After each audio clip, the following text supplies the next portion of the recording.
Fala galera, tudo tranquilo? Pessoal, vamos começar agora o estudo da dinâmica. Vamos lembrar, lá na nossa primeira aula, eu disse para vocês que a mecânica, né, que é a parte da física que está interessada em estudar o movimento dos corpos, ela é dividida em duas partes. Uma que foi essencialmente desenvolvida, né, descrita pelo Galileu, que é a cinemática. A gente estudou a cinemática nessas aulas iniciais. Então você deve ter reparado que nós conseguimos descrever o movimento sem se preocupar com o que produz mudanças nesse movimento. A gente sabe que o que produz mudança na velocidade de uma partícula é a aceleração, mas a gente não sabe o que causa, o que produz essa aceleração. Essa ideia ela não ficou tão clara na descrição da cinemática. E esse fator que produz, né, o motivo que produz a mudança no movimento, ele foi estudado melhor, ele foi entendido melhor, foi melhor compreendido aqui na dinâmica, que já é uma parte da física que foi desenvolvida, né, que foi construída efetivamente pelo Newton. É claro que tanto Galileu quanto Newton eles desenvolveram a cinemática e a dinâmica, respectivamente, usando dados experimentais também de pesquisadores anteriores a eles, né? Inclusive o Newton ele usou muitos dos resultados de Galileu para conseguir uma descrição boa da dinâmica, tá?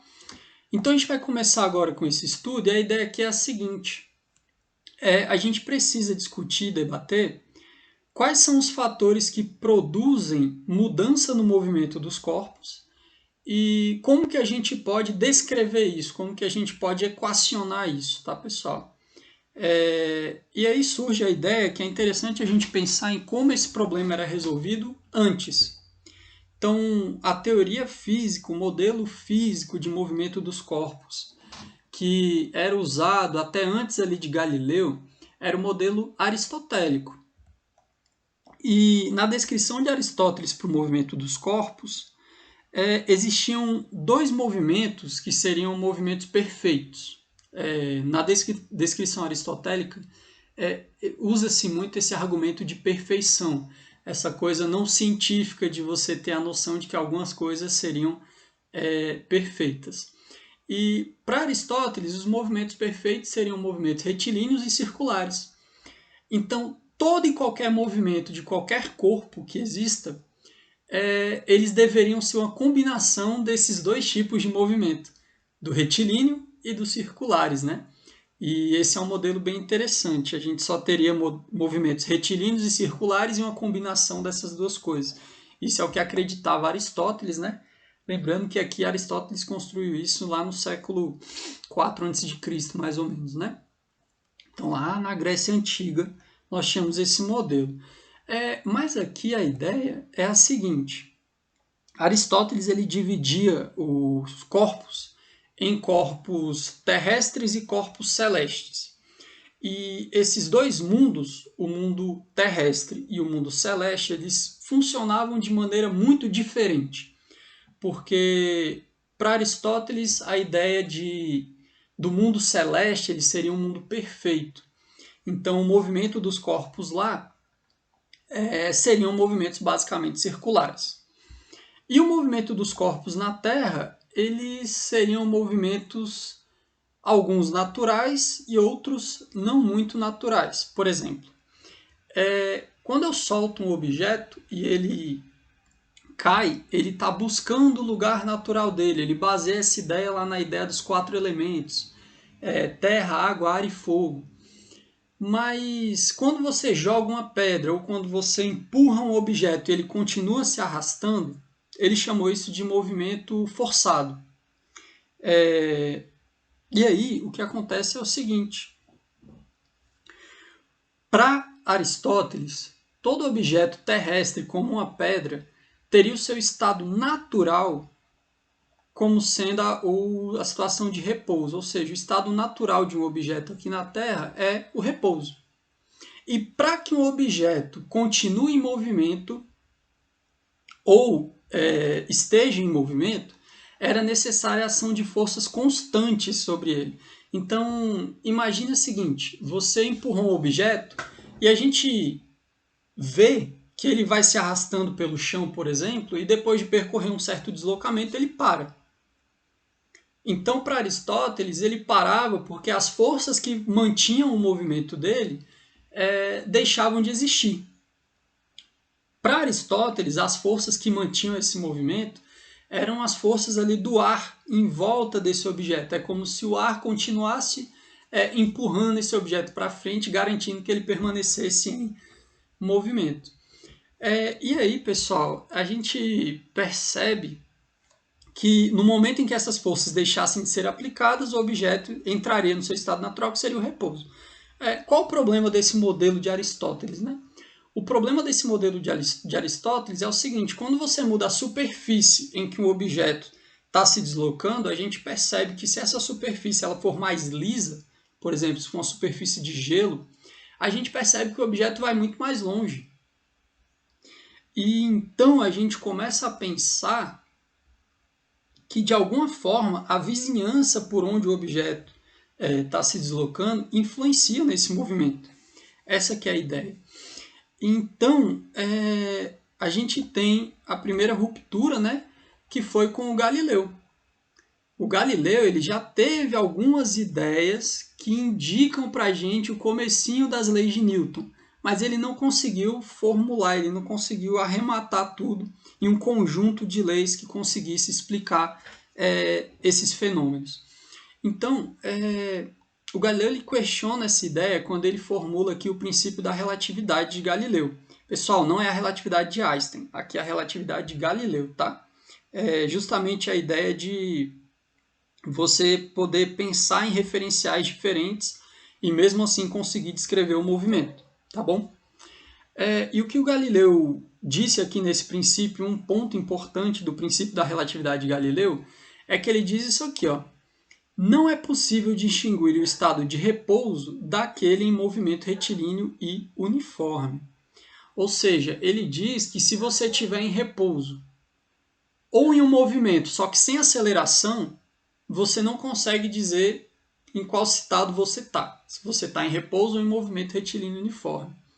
Ah, professor, mas eu consigo ver se eu estou em movimento ou em movimento retilíneo uniforme ou em repouso. Galera, mais ou menos, imagine que você está dentro de um elevador, daqueles elevadores mais modernos, que se deslocam bem com movimento uniforme linear.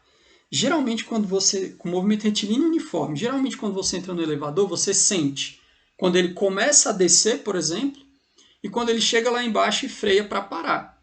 Mas no meio do caminho ali, quando você tem um movimento retilíneo uniforme, você basicamente não sente muito que o elevador está descendo ou subindo.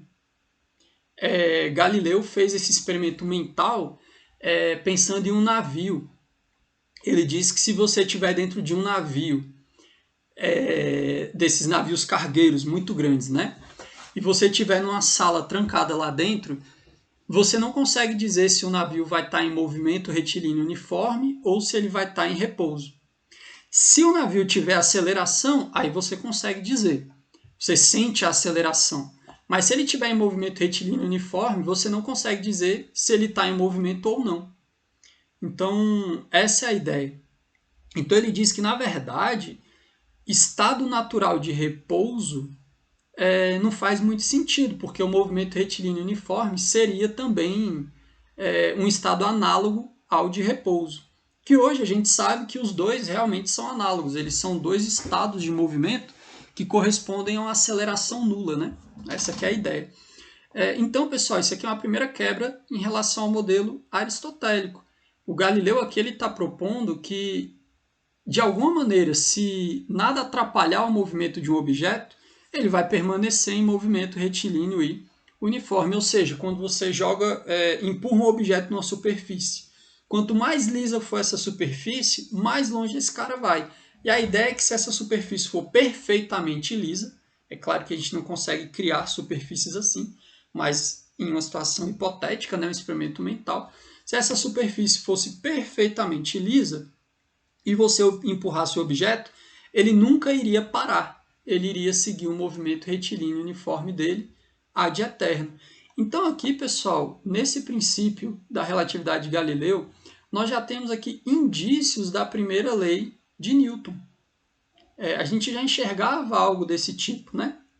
Só que a gente não conseguiu observar isso ainda, porque é uma situação bastante hipotética, a ideia de você ter um movimento sem nenhum tipo de resistência.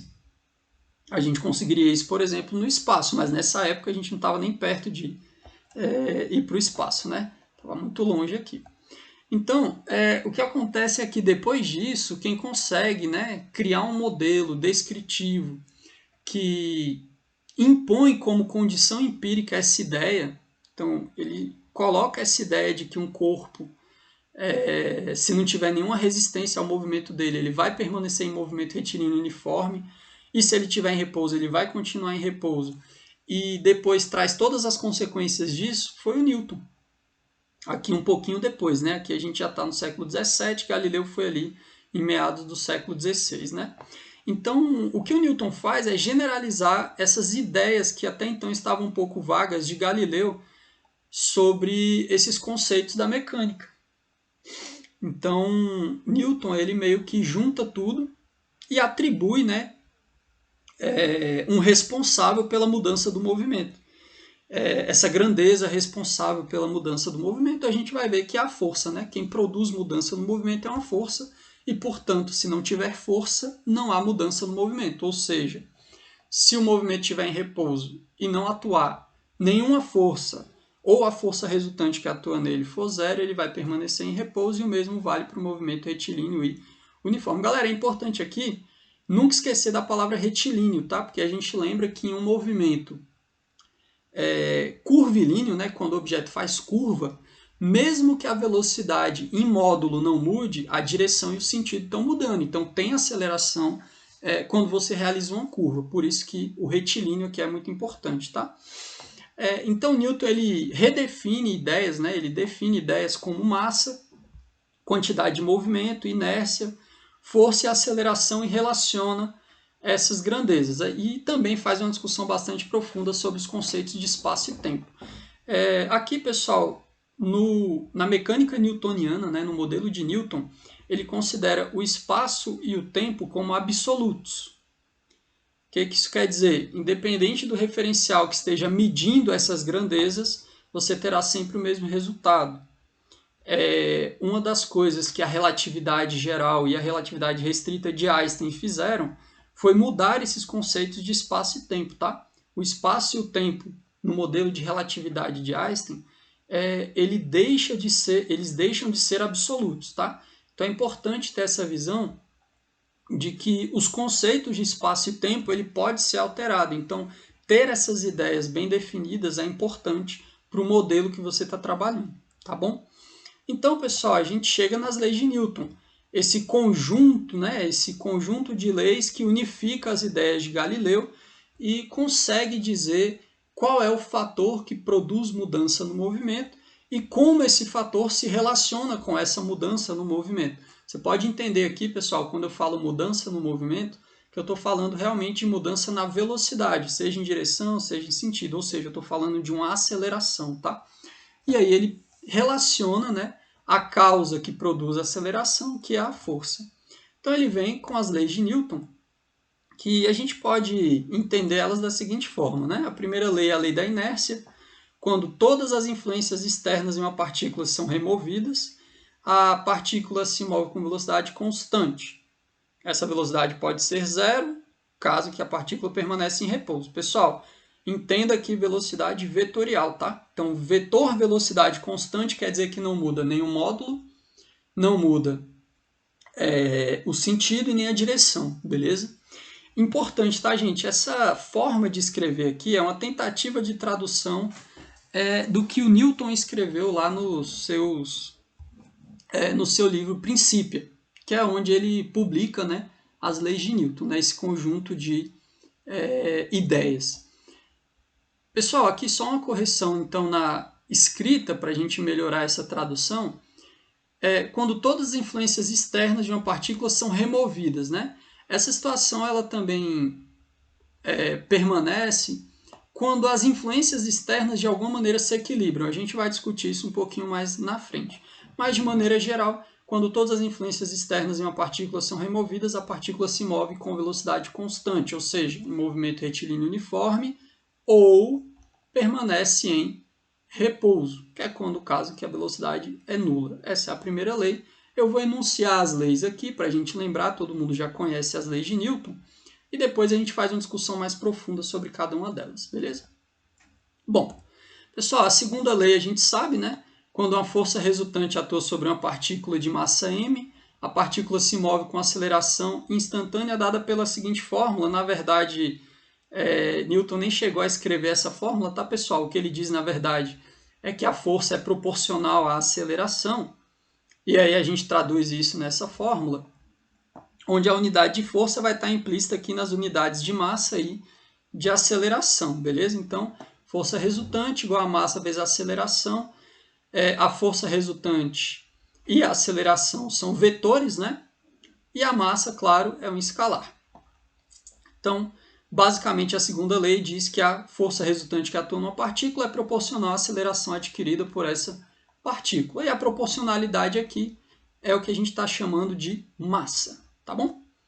Bom, e claro, a terceira lei, ela diz que é a lei da ação e reação, né, pessoal? Quando duas partículas interagem mutuamente, exercendo forças uma sobre a outra, essas forças vão possuir mesmo módulo, sentidos opostos e mesma direção. Pessoal, é claro, né? Sempre que uma partícula interage com outra, a outra interage com a primeira. Então, essa interação ela é mútua. Então, essa ideia de interação mútua é o que fornece para a gente a ideia de ação e reação que a gente estuda lá no ensino médio. E mais para frente a gente vai ver como que essas ideias da terceira lei de Newton são usadas na resolução dos problemas, beleza? Que é muito importante a gente sempre ter na cabeça a terceira lei de Newton, beleza? Bom, pessoal, vamos agora para alguns conceitos importantes, porque essas três leis elas formam a base da mecânica clássica. Isso quer dizer que qualquer problema de mecânica clássica pode ser resolvido usando as três leis. Na prática, a lei que é mais usada na descrição matemática é a segunda, né, que é a formulinha. Mas as outras são de extrema importância para que tudo seja teoricamente, ou que o modelo funcione, para que seja teoricamente correto, para que faça sentido, né? É importante, tá, pessoal? Essas leis, elas se baseiam em evidências experimentais. O que isso quer dizer? Eu não consigo demonstrar a partir de alguma coisa anterior e chegar nas leis. Na verdade, nós olhamos para os experimentos e vemos, né, que os fenômenos, que o movimento, eles ocorrem de tal forma que as leis sejam respeitadas. Então, a lei foi criada para corresponder às evidências experimentais, às observações, beleza? Então, são leis empíricas. E aqui é importante. Em qual universo que as leis de Newton são válidas? Pessoal, as leis de Newton, elas funcionam muito bem quando você está no mundo normal, no nosso mundo cotidiano. O que eu quero dizer com isso? Quer dizer que você não está no mundo nem relativístico e nem quântico. O que seria o mundo relativístico, pessoal? O mundo relativístico ele é o mundo em que a velocidade dos objetos é muito próxima à velocidade da luz. Então, se a gente está analisando objetos que se movem com a velocidade próxima à velocidade da luz, aí a mecânica clássica de Newton ela já não é um bom modelo físico para descrever esses movimentos. E o que é o mundo quântico, pessoal? O mundo quântico é quando a gente está analisando com objetos microscópicos. Quando a gente está estudando átomos, o mundo atômico ou subatômico, em geral as leis de Newton também já não fornecem resultados que correspondem às experiências, às evidências experimentais. E a gente precisa de um novo modelo, que é o modelo da física quântica, da mecânica quântica, tá? Então, as leis de Newton elas funcionam quando a gente está num mundo em que as velocidades são muito menores do que a velocidade da luz. Isso é um mundo não relativístico. E que as partículas são macroscópicas. A gente está trabalhando com objetos macroscópicos, que é o mundo não quântico. Então, nessas condições, as leis de Newton funcionam muito bem e a gente pode usar a mecânica clássica para resolver os nossos problemas. Beleza? Bom, primeira coisa importante, pessoal, é que a gente está atribuindo a aceleração, né, a causa da aceleração, a uma grandeza chamada força. Então, a força, pessoal, a gente pode definir ela como sendo uma ação que vai fazer com que o objeto mude o seu estado de movimento, ou seja, sofra uma aceleração, ou ele pode sofrer também uma deformação, né? Por exemplo, aqui, quando eu empurro minha bochecha, eu não estou fazendo ela se mover nem nada, mas ela está sendo deformada, está mudando a forma. Então a força ela pode produzir aceleração, que é a mudança no estado do movimento, ou uma deformação. Então isso aqui é uma definição relativamente interessante para essa grandeza força. E geralmente a gente vai trabalhar com objetos que estão sob a ação não de uma força, mas de várias. Então, em geral, a gente vai estudar bastante a ideia de força resultante, que é a soma vetorial de todas as forças externas, tá, que atuam no objeto. Pessoal, é porque, em geral, forças internas não produzem aceleração, né? Então, por exemplo, aqui eu estou realizando, pensando que meu corpo é um sistema, eu estou me puxando para um lado e para o outro ao mesmo tempo, então não está produzindo aceleração. É uma força interna do sistema meu corpo, por exemplo. Então a gente sempre trabalha com, nesse primeiro momento, a gente vai trabalhar com as forças externas que atuam nos objetos. Então a formulinha, né, força resultante é igual ao somatório de todas as forças que estão atuando no objeto que você está analisando. E como a gente viu lá da segunda lei, a unidade de força ela vai ser dada pelas unidades de massa e aceleração. A massa no sistema internacional é dada em quilogramas e a aceleração é dada em metros por segundo ao quadrado, né? E aí a gente deu o nome para essa unidade no sistema internacional de Newton. Então a unidade de força é o Newton, que corresponde a quilograma vezes metro por segundo ao quadrado. Bom, pessoal, agora que eu dei esses conceitos gerais iniciais, a gente vai entrar agora numa discussão mais interessante sobre cada lei inicialmente. Então, primeiro, vamos conversar um pouquinho sobre a primeira lei, que é o princípio da inércia. Qual a importância dela? Muitas vezes a primeira lei de Newton é negligenciada. As pessoas não dão a devida importância. Qual a importância da primeira lei, né? Bom, a primeira lei, pessoal, para ela fazer sentido, a gente tem que pensar em algumas perguntas que às vezes a gente não pensa olhando para as leis. Primeiro, em que referenciais essas leis são verdadeiras? E quais são as definições de massa e de força? A força a gente já viu que é a causa que produz mudança no movimento ou deformação. Mas a gente precisa debater um pouquinho sobre a definição de massa. O que é massa? Às vezes, quando a gente estuda na química, a massa ela é definida como sendo uma medida da quantidade de matéria, por exemplo. Aqui na física, a gente vai usar uma definição de massa um pouquinho diferente. E a gente vai discutir essa definição agora. Antes de falar sobre a massa, a gente precisa discutir em quais referenciais as leis de Newton são verdadeiras, principalmente a primeira lei. A primeira lei, na verdade, ela estabelece esses referenciais. Então, um referencial em que a primeira lei de Newton é verdadeira é considerado um referencial inercial. O que é esse referencial inercial, pessoal? Ele é um referencial em que a primeira lei é válida, ou seja, ele é um referencial em que um corpo que não esteja sob a ação de forças externas, ele vai permanecer ou em repouso ou em movimento retilíneo e uniforme. Se isso acontecer em determinado referencial, quer dizer que ele é um referencial inercial. E a importância da primeira lei é justamente dizer que existem esses referenciais. Que na prática a gente vai ver que a gente sempre tem que olhar o fenômeno que a gente está analisando para dizer que um referencial é inercial ou não. Então, o grande lance da primeira lei é dizer o seguinte: bom, a gente vai considerar que existem na natureza esses referenciais que não são acelerados um em relação ao outro. Esses referenciais são os referenciais inerciais. E para eles, a primeira lei de Newton é verdadeira. Para outros referenciais, os não inerciais, a primeira lei de Newton ela não vai ser verdadeira. E aí a gente pode ver esse exemplo aqui, pessoal. Olha que interessante esse exemplo. Essa animaçãozinha, ela mostra essa ideia, olha só. No disco de cima, eu estou olhando, imagino que eu estou olhando o disco de cima e o disco está girando. Enquanto o disco gira, eu tenho essa esferinha preta que está se deslocando aqui para baixo. E ela não tem atrito nenhum com o disco. O que isso quer dizer? O disco não empurra ela e nem puxa ela.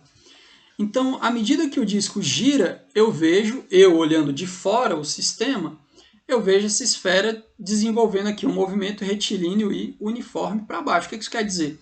Quer dizer que não tem nenhuma força agindo nessa esfera. Ela está em movimento retilíneo e uniforme.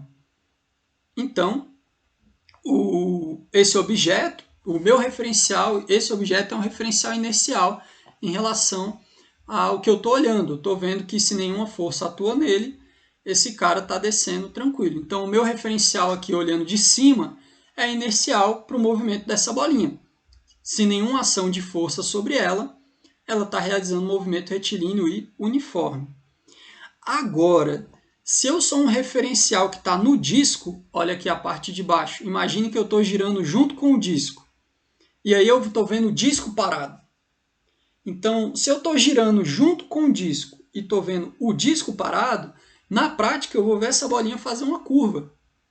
Eu não vou entender que é o disco que está girando, e sim eu vou entender que é a bolinha que está realizando um movimento aí circular. Então, pessoal, a gente enxerga que esse disco, por ele realizar um movimento de rotação, ele não é um referencial inercial. Por quê?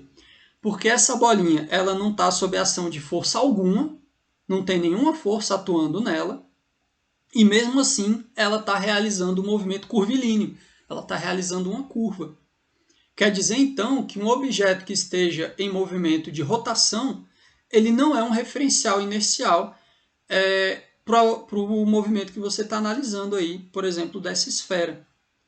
Então, a gente enxerga essa ideia, né? Para esse referencial, a primeira lei de Newton não é válida.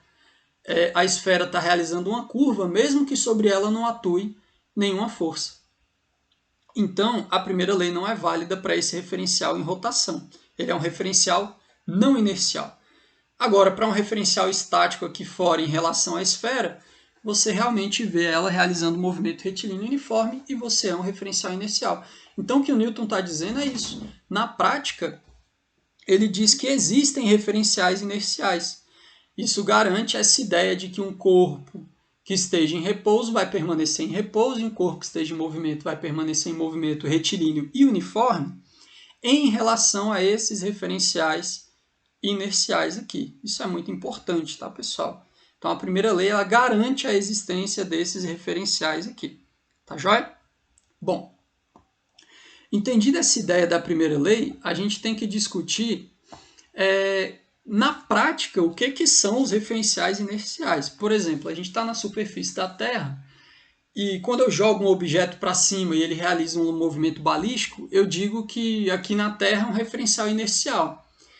Na prática, exatamente não é, porque a gente sabe que a Terra está realizando um movimento de rotação em torno dela mesma. E a gente consegue comprovar esse movimento de rotação através do efeito da força de Coriolis. Pessoal, quem tiver interesse, vale a pena pesquisar e estudar a força de Coriolis e também o pêndulo de Foucault. É bem interessante, tá? O pêndulo de Foucault ele é um pêndulo que você consegue provar que a Terra está girando. Você consegue demonstrar a rotação da Terra, beleza? Então, pêndulo de Foucault, quem quiser pesquisar, é um tema bastante interessante aí. Então, na prática, se a Terra está girando, ela pode ser considerada um referencial inercial? Aí a gente vê que depende do fenômeno que você está analisando. Então, vai depender aqui, ó, do que a gente realmente está fazendo. A Terra é o referencial que a gente mais usa, é o referencial mais prático possível. E ele é um referencial aproximadamente inercial para a maioria dos fenômenos que acontecem aqui na Terra. Por quê? Porque esse movimento de rotação ele produz uma diferençazinha muito pequena no movimento dos objetos na superfície da Terra. Então, os efeitos da rotação da Terra em fenômenos que ocorrem na superfície da Terra aqui, né, próximo à superfície da Terra, em geral o movimento de rotação não produz efeitos significativos. Esses efeitos podem ser desprezados. Então está aqui. Normalmente a correção é muito pequena e você pode desprezar. Beleza? Então ela é aproximadamente um referencial inercial para os movimentos que ocorrem aqui na Terra. beleza?